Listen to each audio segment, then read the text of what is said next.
আসসালামু আলাইকুম। বাংলাদেশের অবস্থা দেখে মনে হচ্ছে, বাংলাদেশ সরকারের অবস্থা দেখে মনে হচ্ছে যে ঘোড়ার দৌড় হচ্ছে আর কেউ একজন গাধা নিয়ে গেছে সেই দৌড় প্রতিযোগিতা জেতার জন্য। ইনকালাব মঞ্চের হাদিকে ক্লোজ রেঞ্জে এই কানের নিচে গুলি করছে, এদিক থেকে গুলি করছে, ওই দিক থেকে বাইরে হয়ে গেছে। ওই লোক বাইচা আছে না মারা গেছে এটাও ক্লিয়ার করা হচ্ছে না। উনি খুব ক্রিটিক্যাল অবস্থায় আছে, ফুসফুস নাড়াচাড়া করতেছে, রক্ত চলতেছে, বিভিন্ন আপডেট দিয়ে আপনাদেরকে শান্ত করে রাখতেছে, আমাদেরকে শান্ত করে রাখতেছে, বাট স্পেসিফিক কোনো নিউজ কারো কাছে আসতেছে না। এবং তারে যে গুলি করছে, যে লোকটা তাকে আঘাত করছে, যেই মানুষটা তাকে গুলি করে নাই হয়ে গেছে, সেই লোকটার পিছে ছুটতেছে কে জানেন? সাংবাদিক। একজন সাংবাদিক, সে মিনিটে মিনিটে ঘন্টায় ঘন্টায় খবর দিতেছে যে এই লোক কোথায় যাচ্ছে, কি করতেছে না করতেছে, এই লোকের কাহিনী কি, কিভাবে কি করছে না করছে। উনি একটা পিকচার রেডি করে উনি ঘন্টার পর ঘন্টা উনি এখানে ফেসবুকে পোস্ট করতেছে। পাশাপাশি এইগুলাকে ইনভেস্টিগেট করতেছে আরেকটা অনলাইন ইনভেস্টিগেশন কোম্পানি বলতে পারেন, একটা অনলাইন পোর্টাল।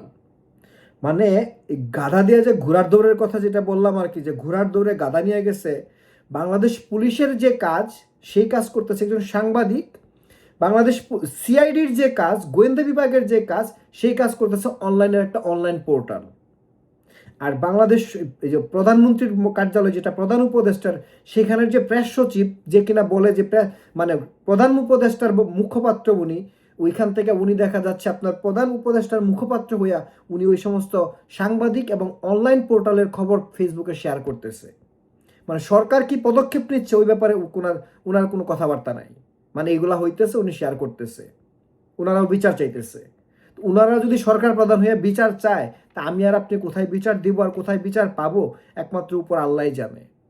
এই এনসিপির মানুষজনকে দেখলাম, জামাতের পোলাপাইনটা দেখলাম বলতে, যে তারা বলতেছে এগুলা নাকি আপনার আওয়ামী লীগ করছে, আওয়ামী লীগের নেতাদের নির্দেশে করা হয়েছে, এরকম একটা র্যাটরিক তৈরি করা হচ্ছে।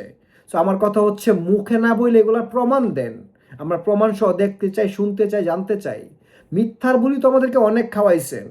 এই সব কিছুর পিছনে যে আসল কে, কে আসল নাটের গুঁড়ো, কেন এখনো খুনি ধরা পড়ছে না, ধরা পড়লে কাদের কথা সামনে চলে আসবে, না মানে কি প্ল্যান ছিল, এগুলো যে আমরা জানতে চাই ভাই।